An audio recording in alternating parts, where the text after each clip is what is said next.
ఆ సచ్చిదానంద స్వరూపం మనకి తెలుస్తుంది. ఈ 3 ఉంటాయి. సో మొదటిది చూద్దాం, గ్రాస్ బాడీ. చాలా జాగ్రత్తగా వినండి. ఈ స్థూల శరీరం, మన శరీరం మట్టే. ఇప్పుడు అందుకనే దహనం చేసినట్టు ఏమవుతుంది, మట్టి వస్తుంది, అవునా కదా? అలాగే సైన్స్ ఏం చెప్తుంది, శరీరంలో 70% వాటరే, నీళ్ళే. అలాగే మన శరీరంలో అగ్ని ఉంది, అవునా కదా? టెంపరేచర్ ఎంత, అగ్ని వేడి ఉంది కాబట్టి 98.4 F ఫారెన్హీట్, అవునా కదా? అందుకని ఫైర్ ఆఫ్ డైజెషన్ అంటారు. మనం ఏ విధంగా అరిగిపోతాం, మన శరీరం వేడిగా ఉంది, అందుకని ఎందుకు అగ్ని ఉంది. అదేవిధంగా మన శరీరంలో వాయువు కూడా ఉంది. ఒక వాయువు ఎన్ని రూపాయలుగా ఉంది, 5 రూపాయలు. ప్రాణాపాన, అపాన, సమాన, వ్యాన, ఉదాన, ఈ 5 వాయువులు ఉంటాయి. ఆయుర్వేదం చెప్తుంది, ఈ 5 వాయువులు ఉండడం వల్ల ఒక వాయువు రక్త ప్రసరణకు ఉపయోగపడితే, ఒక వాయువు తిండిని జీర్ణం చేయడానికి ఉపయోగపడితే, ఇంకో వాయువు కిందకి డైజెషన్ అయిన తర్వాత చెత్తని కిందకి నెడితే, ఇంకో వాయువు రక్తాన్ని పైకి తీసుకెళ్ళడానికి ఉపయోగపడితే, 5వ వాయువు ప్రాణం. ఈ 5 వాయువులు మన శరీరంలో ఫ్రీగా మూవ్ అవుతున్నంతకాలం మనకు అనారోగ్యం రాదుంటుంది.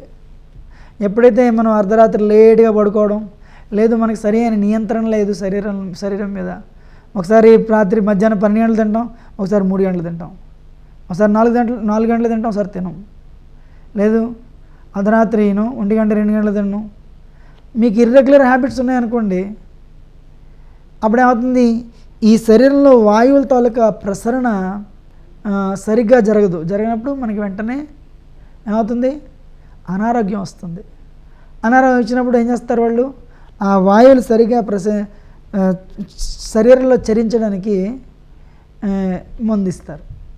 సో ఒకటి ఉంది, ఏంటది, ప్రాణం గురించి మాట్లాడుతున్నాం. ఎక్కడుంటుంది ప్రాణవాయువు? ప్రాణవాయువు ఎక్కడ ఉంటుందంట? ఉపనిషత్తులు ఏం చెప్తాయి, కొవ్వొత్తి మీద మంట ఎలా ఉంటుందో ఆ విధంగా ప్రాణవాయువు మీద ఆత్మ నిలబడి ఉంటుందంట, ఈ హృదయంలో ఉంటుంది. చనిపోయినప్పుడు ఏమవుతుంది, చనిపోయినప్పుడు ఈ ప్రాణవాయువు బయటికి వెళ్ళిపోతుంది. మీరు చూసట్లేదు, ఎవరైనా చనిపోతారు, ఆ ప్రాణం పోయింది అంటారు. ఏంటి ప్రాణం అంటే వాయువే, ప్రాణంతో పాటు ఆత్మ వెళ్ళిపోతుంది. మరి ఈ శరీరంలో ఎంతకాలం ఉండాలని ఎవరు నిర్ధారిస్తారు? ఆత్మ పక్కనే ఉన్న పరమాత్మ కృష్ణుడు తను నిర్ధారిస్తాడు. ఈశ్వర సర్వభూతానాం హృదయ సర్జన తిష్టతి బ్రాహ్మణ సర్వభూతాని యంత్రారూఢాని మాయా. తను ఈ శరీరంలో నీ ఉండే టైం అయిపోయింది, నేను వెళ్ళిపోతున్నాను అని ఎప్పుడైతే పరమాత్మ వెళ్ళిపోయిందో పరమాత్మను అనుసరించి ఆత్మ కూడా వెళ్ళిపోతుంది. పరమాత్మ వెళ్ళిపోయానే అవుతుంది, ప్రాణవాయువు బయటికి వెళ్ళిపోతుంది, ప్రాణవాయువుతో పాటు ఆత్మ వెళ్ళిపోతుంది. అప్పుడు అందుకనే ఆయన ఒకసారి కంట్లోంచి నోట్లోంచి పోతుంది. ఈ ప్రాణవాయువు వీటిలోంచి పోయినప్పుడు మనకి ఊర్ధ్వగతి మంచిది, అది కింద నుంచి పోతే మాత్రం మరుజన్మ మాత్రం అంత మంచిది కాదు. మనం హృదయం పూర్తిగా శుద్ధిపడితే మనం భగవంతుడి దగ్గరికి వెళ్తాం, కృష్ణుడి దగ్గరికి, వైకుంఠానికి, అది వేరే విషయం. ఒక కొవ్వొత్తి మీద ఒక కొవ్వొత్తి మంట ఎలా ఉంటుందో ఆ విధంగా ప్రాణవాయువు మీద ఆత్మ ఉంటుంది అని ఉపనిషత్తులు చెప్తాయి. ఇది స్థూల శరీరం. మనం చనిపోయిన ఏమవుతుంది, ఎప్పుడైతే ప్రాణవాయువు పోయిందో ఇది మట్టి ఇది పోతుంది. కానీ ఎప్పుడైతే ఆత్మ బయటికి పోయిందో యాక్చువల్గా ఏమైంది, మనకు కనిపించేది స్థూల శరీరం, ఆ లోపల సూక్ష్మ శరీరం, మనసు బుద్ధి అహంకారంతో కలిపి దాని లోపల ఆత్మ ఉంటుంది. సో మనం చనిపోయినప్పుడు సూక్ష్మ శరీరం ఏం చేస్తుంది, మనసు బుద్ధి అహంకారంతో కూడిన సూక్ష్మ శరీరం గాలి ఒక సుగంధాన్ని ఎలా తీసుకెళ్ళిపోతుందో, ఓ పువ్వు తాలూకా సుగంధాన్ని, అదేవిధంగా సూక్ష్మ శరీరం అంటే సటిల్ బాడీ ఆత్మను తీసుకెళ్ళిపోతుందంట వేరే చోటికి. అంటే మనం కోటాను కోట్ల శరీరాలు తీసుకున్నా మనకి ఒకటే మనస్సు, ఒకటే బుద్ధి, ఒకటే అహంకారం, మనసు ఒకటే. అందుకని ఈ జన్మలో మనసు ఏం చేస్తుంది, మనం అనుభవించిన వాటిని మన తాలూకా ఎక్స్పీరియన్సెస్ని మనసు రికార్డ్ చేస్తుంది. కాబట్టి వచ్చే జన్మలో అవే కంటిన్యూ అవుతాయి. అందుకని మనం కానీ ఇంద్రియ భోగాన్ని దిగామనుకోండి, ఇంద్రియ లాలసత్వాన్ని దిగామనుకోండి, మన వచ్చే ఎక్స్పీరియన్స్లు మనసులో రికార్డ్ అవుతాయి. వచ్చే జన్మలో కూడా అవే పనులు చేస్తాం. అదే ఈ జన్మలోనే లేదు నాకు నేను అనేక జన్మలు తీసుకుంటున్నాను, అదే పుట్టడం, పెరగడం, చనిపోవడం, ముసలితనం చాలా కష్టంగా ఉన్నాయి అంటే ఏం చేయాలి? మీరు ఇంద్రియభోగం చేయడం మానేయాలి, తగ్గించాలి, మానేయాలి. మరి ఆనందంగా ఉండాలంటే భగవంతుని మీద ధ్యాస పెంచుకోవాలి, భగవంతుని ప్రార్థిస్తూ అందులో ఆనందం ఉంది, అది హయ్యర్ ఆనందం కూడా, అధిక స్థాయిలో ఆనందం అక్కడ అనుభవించడం నేర్చుకోవాలి. నేర్చుకుంటూనే అవుతుంది మనసులో ఉన్న ఇంప్రెషన్స్ అన్నీ పోతూ ఉంటాయి, హృదయం మనసు శుద్ధిపడుతూ ఉంటుంది, ఈ సూక్ష్మ శరీరం శుద్ధిపడుతూ ఉంటుంది. అప్పుడు మన భవిష్యత్తు ఆశాజనకం. మీకు తెలుసా అనేక శరీరాలు మనం స్థూల శరీరాలు మార్చిన ఒకటే మన సూక్ష్మ శరీరం. అంటే ఒకే మనసు, ఒకే బుద్ధి, ఒకే అహంకారం. అంటే మన కోటాను కోట్ల జన్మల తాలూకా వాసనలు మనకున్నాయి. అందుకని చాలామందికి ఏదో భగవద్గీతకి రండి అంటే నేను రాను, ఇష్టం ఉండదు. ఎందుకు? నిజంగా ఇష్టం ఉన్న పూర్వజన్మలో ఉన్న వాసనలు మనసులో ఉన్నవి వద్దు వద్దు వద్దు. మరి ఏం కావాలి? ఏం కావాలంటే ఒక సినిమాకి వెళ్ళాలి, లేదంటే ఇది అనుభవించాలి, అది అనుభవించాలి. కానీ అనుభవించడంలో ప్రాబ్లం ఏంటి? టైం అయిపోతున్నది. వచ్చే జన్మ మరి కుక్క నక్క పిల్ల మనకు తెలుసా? తెలియదు. అదే ఈ జన్మలో మన హృదయాన్ని శుద్ధి చేస్తే చూద్దాం తర్వాత ఏమవుతుందో. మన వచ్చే జన్మకి కారణం ఏంటి? ఈ సూక్ష్మ శరీరంలో పరమాత్మ ఏం చేస్తారు? ఈ సూక్ష్మ శరీరంలో మన తాలూకా ఈ ఇంప్రెషన్స్ చూస్తారు, మన కోరికలు చూస్తారు, మన తాలూకా కర్మను చూస్తారు. ఆగామి సంచితం అనుభవించదే కానీ ప్రారబ్ధ కర్మము మాసిపోదు. తెలుగులో సామెత ఉంది, పిల్లలు కనగలరు కానీ మీరు పిల్లల తలరాతలు కనగలరా? లేదు. అందుకని మనం పుట్టినప్పుడు మనం 2 సంచులు పట్టుకొస్తామంట. ఏంటి? మంచి కర్మ, చెడు కర్మ. సో మంచి కర్మ అంటే మంచి కర్మ గురించి తర్వాత అధ్యాయంలో చూద్దాం, ఇప్పుడు కాదు. అందుకని మనకు భవిష్యత్తు నెక్స్ట్ 6 నెలల్లో ఏం జరుగుతుందో మనకు తెలియదు. ఇవాళ మన చేతిలో ఉంది కాబట్టి మనం ఏం చేయాలి? హృదయాల్లో ఉన్న కల్మషాలు పోగొట్టుకోవడానికి వాడుకోవాలి. అలా ఈ జన్మను మనం పూర్తిగా దానికోసం వాడితే అవుతుంది. సూక్ష్మ శరీరంలో ఉన్న ఇంప్రెషన్స్, ఉన్న కోరిక ఎక్కడ వస్తుంది? మనసులోంచి వస్తుంది కదా. ఆ కోరికల వల్ల కదా మనకి తర్వాత శరీరం వస్తుంది. సూక్ష్మ శరీరమే లేదు అంటే అదే మోక్షం. మనం పూర్తిగా మనస్సుని, బుద్ధిని, అహంకారాన్ని పూర్తిగా మనం ప్రక్షాళన చేసామనుకోండి, చేస్తే ఏమవుతుంది?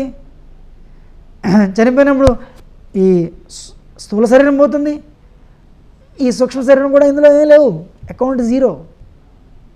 మిగిలిందేంటి? ఆధ్యాత్మిక శరీరం, సచ్చిదానంద స్వరూపం. భక్తి చేస్తే పూర్తిగా డెవలప్ అవుతుంది. అప్పుడు అదే మోక్షం.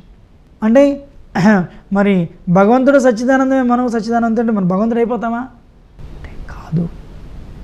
మనం భగవంతులో కాదు, మనం భగవంతుడికి చెందిన వాళ్ళం. సో భగవంతుడికి మనకి తేడా ఏంటి చూద్దాం, ఆత్మకి పరమాత్మకి తేడా ఏంటి చూద్దాం. జీవాత్మలు అనేకం, పరమాత్మ ఒక్కడే.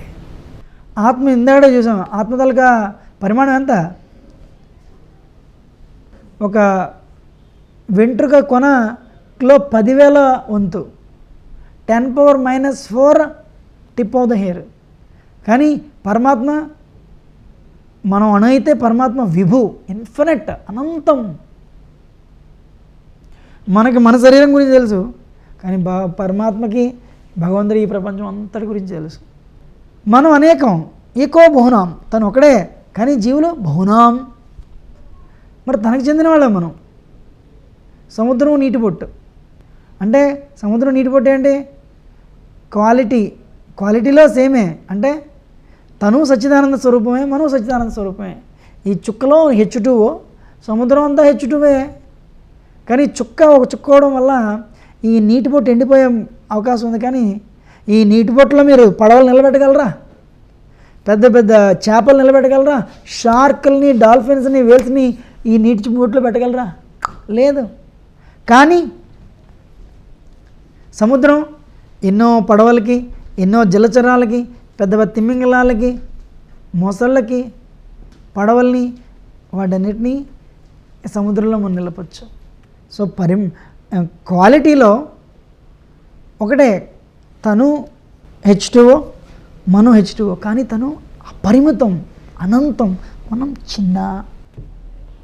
కాబట్టి మనం ఏం చేయాలి? తనకి సేవ చేయాలి. అంటే ఈ నీటి బొట్టు సముద్రంలో వేస్తే నీటి బొట్టు సముద్రం ఒకటైపోయా? కాదే, జాగ్రత్త చూడండి. మాలిక్యూల్స్ అంటారు. అలా బయటికి కలిసిపోయినట్టు కనిపించిన చిన్న చిన్న మాలిక్యూల్స్ అవి వేరువేరుగా ఉంటాయి. అందుకని మనం ఏం చేయాలి, మనకి మోక్షం లభించిన తర్వాత భగవంతుడికి వెళ్ళిపోయి భగవంతుడికి సేవ చేయాలి.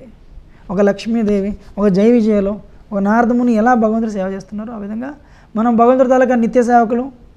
భగవంతుడు మాత్రం ఎప్పుడు ఎప్పుడు ఉండే యజమాని, ఎటర్నల్లీ లవింగ్ మాస్టర్.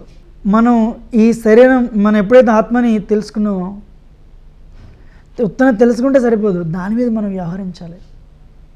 అలా వ్యవహరించడానికి సాధన చేయాలి. సాధన చేసినప్పుడు ఏమవుతుంది తెలుసా మీకు? బ్రహ్మభూత ప్రసన్నాత్మ న శోచతి న కాంక్షతి సమత్ సర్వేషు భూతేషు మద్భక్తిం లభతే పరాం. బ్రహ్మభూత స్థాయి అని ఉంది, ఆ స్థాయికి వస్తారు. అంటే ఆత్మస్థాయికి వస్తారు. న శోచతి న కాంక్షతి. మీకు పెద్ద నీకు CEO ప్రమోషన్ వచ్చింది, కంపెనీ హెడ్ అయిపోయావు అంటే ఏమవుతారు? థ్యాంక్ యూ, అది టెంపరీయే. కానీ భగవంతుడా నాకు ఈ రెస్పాన్సిబిలిటీ ఇచ్చేవయ్యా, చేస్తాను. నీకు ఈ బాధ్యత ఇచ్చావు, నీ సేవకుడి కదా నిర్వర్తిస్తాను. మరో ఏమవుతుంది? ఫోన్ వచ్చింది మరో రోజే, మీ నాన్నగారు చనిపోయారు. ఈ ప్రపంచం అంటే ఎలాగా చెప్తున్నావు నువ్వు? నా శోచతి నా కాంక్షతి.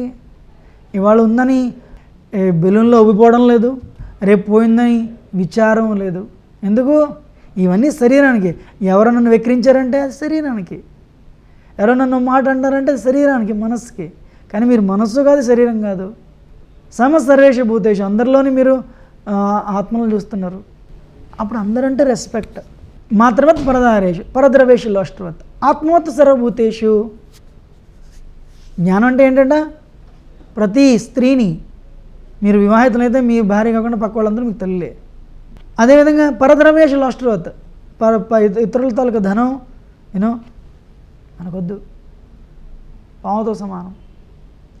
ఆత్మవత్ సర్వభూతేషు, వాళ్ళ శరీరం అలా కాదు, ఆత్మలు అంటే భగవంతుడి చెందినవి, వీళ్ళందరూ నా సోదరులే. ఆత్మవత్ సర్వభూతేషు అని మీరు అనుకుంటే విచారం ఏముంది? ఈ శరీరం కూడా ఏదో రచిపోయేదే. అందుకని మీకు ఏదో మంచి జరిగింది, thank you very much Krishna.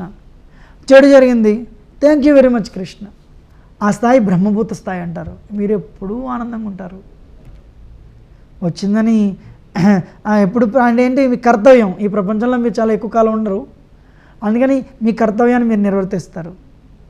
ప్రతిదీ భగవంతుడి ప్రీత్యర్థం చేస్తారు, కృష్ణ ప్రీత్యర్థం చేస్తారు. యజ్ఞార్థాత్ కర్మణో అన్యత్ర లోకోయం కర్మ బంధనం. అప్పుడు ఈ ప్రపంచంలో మీరు సుఖంగా ఉంటారు. మొదటి సెషన్లో ఆనందం పొందడం శాశ్వతంగా ఎలా అంటే ఇది ఆనందం, ఆత్మానందం. ఆత్మస్థాయిలో మీరు వచ్చినప్పుడు ఎప్పుడూ ఆనందంగా ఉంటారు.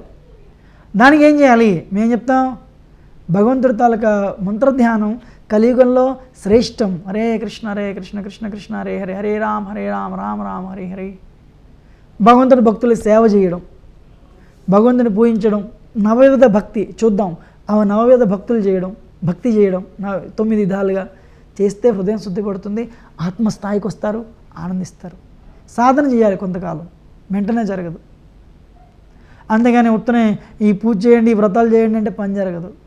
చెప్పిన చిన్న కథ, పక్షి వేటగాడు వచ్చి రోజు పక్షులకి వలపన్ని గింజలు చల్లుతాడంటే తీసుకెళ్ళిపోతున్నాడంట.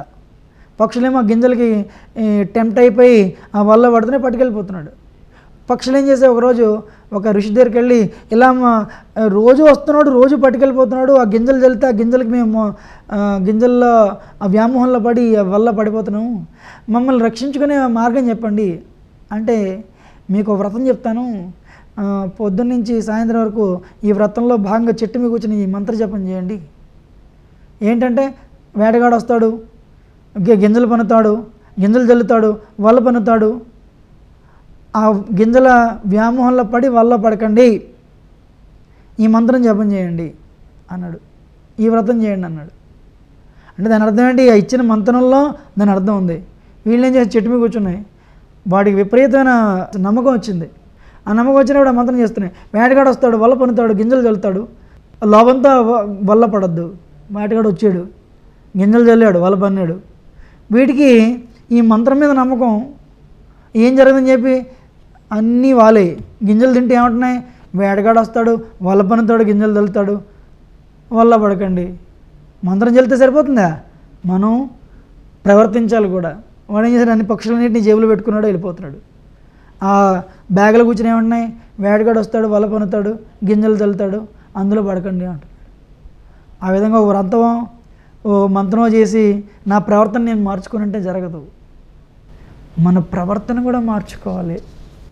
అది భగవంతుడి తాలూకా భగవద్గీతలో లక్షణాలు చెప్తాడు కృష్ణుడు. అలా మారితే మనకి మన హృదయం వేగంగా శుద్ధి పడుతుంది. వేగంగా శుద్ధి పడినప్పుడు ఏమవుతుంది, మనం భగవంతుడి దగ్గరికి వెళ్తాం. అది మోక్షం అంటే. మోక్షం అంటే మనం వెంటనే ఎప్పుడు సదానందంగా ఉంటాం. అది మనిషి జన్మ తాలూకా కర్తవ్యం. కుక్క నక్క పిల్లి ఇలా కూర్చొని భగవద్గీత వినలేవు, సాధన చేయలేవు, భగవన్నామ స్మరణ చేయలేవు, వైకుంఠానికి వెళ్ళే అవకాశం చాలా తక్కువ. లేదని చెప్పట్లేదు, కానీ మనకుంది. అందుకని 10 నిమిషాల్లో దయించి భగవన్నామ స్మరణ చేయండి.